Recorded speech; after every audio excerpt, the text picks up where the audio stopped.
Welcome to Prabhavas kitchen. Friends, இன்றைக்கி ரொம்ப டேஸ்டியான பூ மாதிரி சாஃப்டான சிகப்பு அவல் புட்டு செய்ய போகிறோம். இதை செய்யறது ரொம்ப சிம்பிள் தான். ஒரு 15-20 நிமிஷத்துலேயே செஞ்சு முடிச்சிடலாம். இதுக்கு நான் 1.5 கப் அளவுக்கு சிகப்பு அவல் எடுத்திருக்கேன். இதை மிக்சி கப்பில் போட்டு 2 ஏலக்காய் சேர்த்து பொடி பண்ணி எடுத்துக்கலாம்.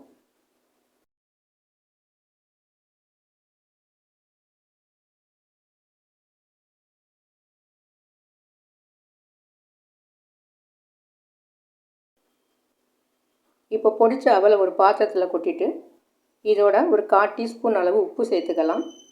அடுத்து வெதுவெதுப்பான தண்ணி ஒரு 1/4 கப் அளவுக்கு சேர்த்து நல்லா பெசரி விட்டுக்கலாம். இந்த வெதுவெதுப்பான தண்ணி சேர்க்கறதுனால மாவு கொஞ்சம் சாஃப்ட் ஆகிடும், அளவும் கொஞ்சம் அதிகமாகிடும்.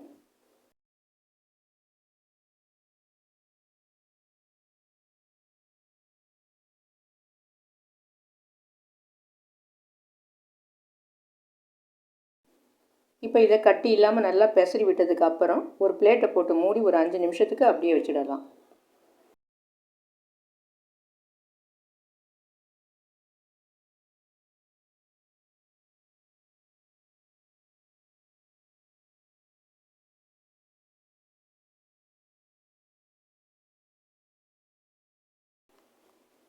இப்போ 5 நிமிஷம் ஆயிடுச்சு.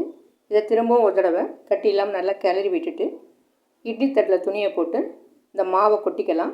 ஏற்கனவே தண்ணி ஸ்டவ்வில் கொதிச்சிட்ருக்கு.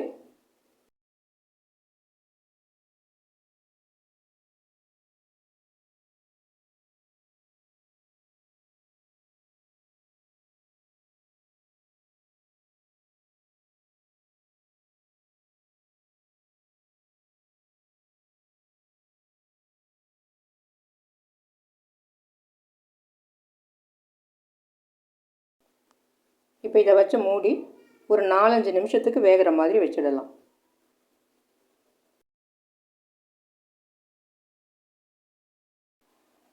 இப்போ பாருங்கள், புட்டு நல்லா வெந்துடுச்சு. இப்போ இதை ஒரு பிளேட்டில் கொட்டிட்டு இதில் ஒரு 3 டேபிள் ஸ்பூன் அளவுக்கு சர்க்கரை சேர்த்துக்கலாம். ஒயிட் சுகருக்கு பதிலாக நாட்டு சர்க்கரை அல்லது பொடிச்ச வெல்லமும் சேர்த்துக்கலாம். அடுத்து துருவின தேங்காய் ஒரு 4 டேபிள் ஸ்பூன் அளவு சேர்த்துக்கிறேன். இந்த புட்டுக்கு தேங்காய் அதிகமாக சேர்த்தோம்னா ரொம்ப டேஸ்டியாக இருக்கும்.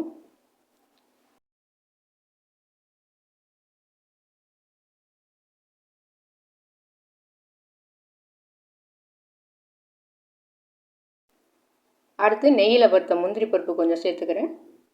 இப்போ இதெல்லாம் நல்லா கிளறி விட்டுக்கலாம். இந்த புட்டு அரிசி மாவு புட்டை விட ரொம்பவும் சாஃப்டாக இருக்கும், அதே சமயம் ரொம்ப டேஸ்டியாகவும் இருக்கும்.